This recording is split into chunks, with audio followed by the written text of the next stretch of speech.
A good deed, a nice gesture, a smile. This is what was given to the community of Wichita on January 4th.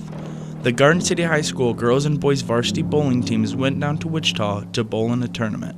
But this trip, they had something else in mind outside of competition. We came up with the idea of Play It Forward.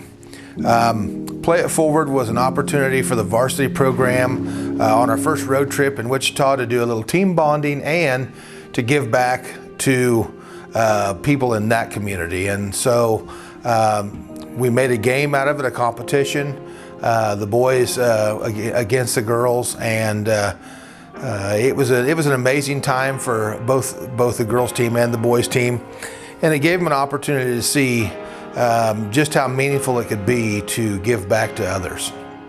It was just nice to be able to help them because, like, the firefighters especially, like, their faces lit up and they were so happy, and it just made me feel good inside.